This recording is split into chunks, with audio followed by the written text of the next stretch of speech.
നിങ്ങളുടെ favourite shows ഇനി ഒരിക്കലും മിസ്സാവില്ല. ഇപ്പോൾ C5 കാണും നിങ്ങളുടെ ഫേവറേറ്റ് ഷോസ് തികച്ചും സൗജന്യമായി. സിദ്ധുവിന്റെ തലേണയുടെ അടിയിൽ ഒളിപ്പിച്ചു വെച്ചിരുന്ന താക്കോല് നീ മോഷ്ടിച്ചു അല്ലേ? ഇല്ല. എന്താ ഇത് നീ മോഷ്ടിച്ചതല്ലേ? എന്നാലേ നിന്റെ സങ്കടം ഉടനെ തന്നെ മാറും. എങ്ങനെ? ദേവികയെ തരം താഴ്ത്താൻ ഒരു വഴി ഞാൻ കണ്ടുപിടിച്ചു മോളെ. എന്ത് വഴി? അതൊരു ഉഗ്രൻ വഴിയാ. ദേവിയെ തരം താഴ്ത്താൻ വേണ്ടി മാത്രമല്ല, അവളെ അവിടെ നിന്നും എന്നേക്കുമായി ഓടിച്ചു വിടാനും ചിലപ്പോ ഈ മാർഗം ഉപകാരപ്പെട്ടു വരും. അമ്മ മാർഗം എന്താന്ന് വെച്ചാ പറയേ. പറയാം മോളെ. പൊന്നാരൻ തോട്ടത്തുകാരുടെ സ്ഥിതി അനുസരിച്ച് അവിടെ പണത്തിനും പൊന്നിനും ഒന്നും ഒരു കുറവും ഉണ്ടാവില്ല. ഇനി ഞാൻ പറയുന്നത് പോലെ നീ ചെയ്യണം. എന്ത് വേണമെന്ന് അമ്മ പറഞ്ഞാ മതി, ഞാൻ അതേപോലെ ചെയ്തോളാം. അവിടെ അവരവരുടെ സ്വർണവും പണ്ടങ്ങളും എവിടെയാ സൂക്ഷിച്ചിരിക്കുന്നതെന്ന് നീ അറിയണം. എന്നിട്ട് അതിൽ നിന്നും ഏറ്റവും വില കൂടിയ സ്വർണ്ണാഭരണമോ രത്നാഭരണമോ നീ മോഷ്ടിക്കണം. എങ്ങനെ? അമ്മ എന്നെ കള്ളിയാക്കാനുള്ള പുറപ്പാടാണോ? ഇടി മണ്ടി, ആദ്യം ഞാൻ പറയുന്ന മുഴുവൻ നീ കേക്ക്. നിന്നെ കള്ളിയാക്കാനുള്ള പരിപാടിയൊന്നും അല്ല. അവളെ കള്ളിയാക്കണം. നീ ആഭരണം മോഷ്ടിച്ചിട്ട് അതിന്റെ പഴി നമുക്ക് ദേവികയുടെ തലയിലിടണം. പൊന്നാരൻ തോട്ടത്തുനിന്ന് ദേവിക സ്വർണം മോഷ്ടിച്ചു എന്നറിഞ്ഞാ എന്തായിരിക്കും അവളുടെ ഗതി? എല്ലാവരും കൂടി ചേർന്ന് അവളെ അവിടുന്ന് കെട്ടുകെട്ടിക്കും. അല്ലമ്മ, അത് ദേ, നീ കൂടുതലൊന്നും ചിന്തിക്കണ്ട. പറഞ്ഞതുപോലെ ചെയ്യ്. പോയി ആ സ്വർണം എങ്ങനെയെങ്കിലും മോഷ്ടിക്കാൻ നോക്ക്. ഞാൻ വിളിച്ചോളാം.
മുറിക്കകത്ത് നടത്തിയതൊക്കെ ഞാൻ കണ്ടു.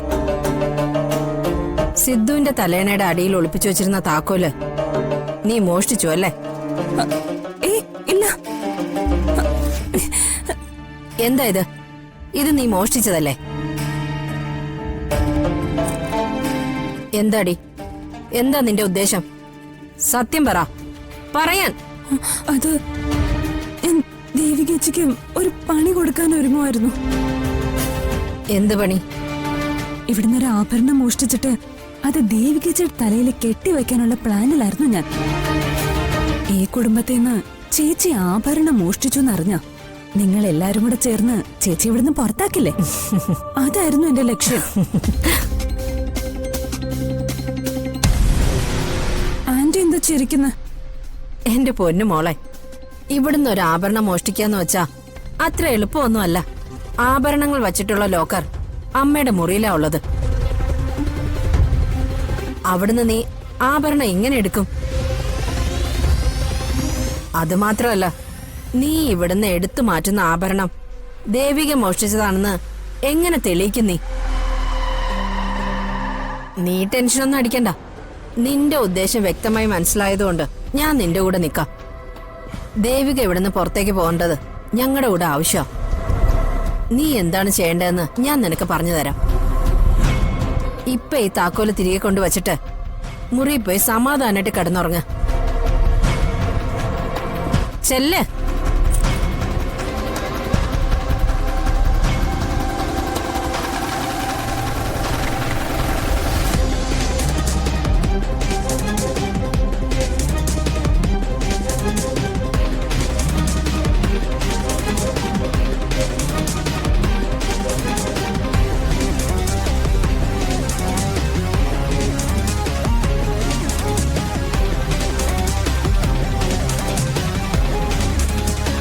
വാ.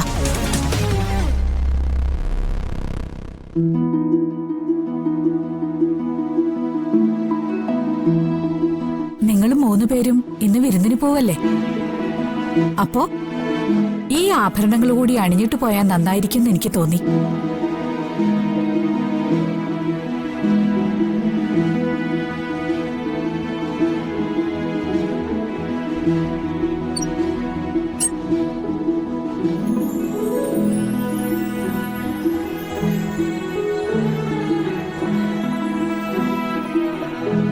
ഇതൊക്കെ വർഷങ്ങൾ പഴക്കമുള്ള ആഭരണങ്ങളാ. തലമുറകൾ കൈമാറി കൈമാറി വന്ന പൊന്നിൻ രത്നങ്ങളുമാണ്. വിലമതിക്കാനാവാത്ത മൂല്യവും മഹത്വവും സവിശേഷതയൊക്കെ ഇതിനുണ്ട്.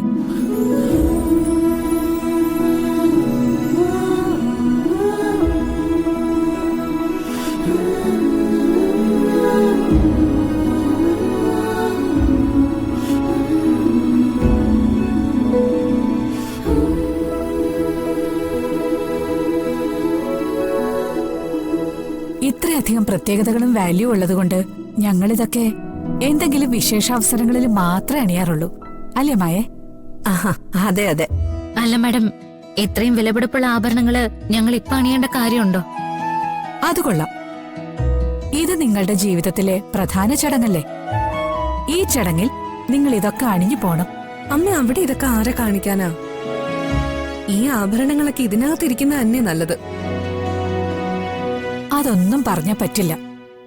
ഈ ആഭരണങ്ങൾ അണിഞ്ഞു വേണം നിങ്ങൾ ഇവിടുന്ന് പോവാൻ. വേണ്ട മാഡം, ഞങ്ങൾക്കിത് വേണ്ട.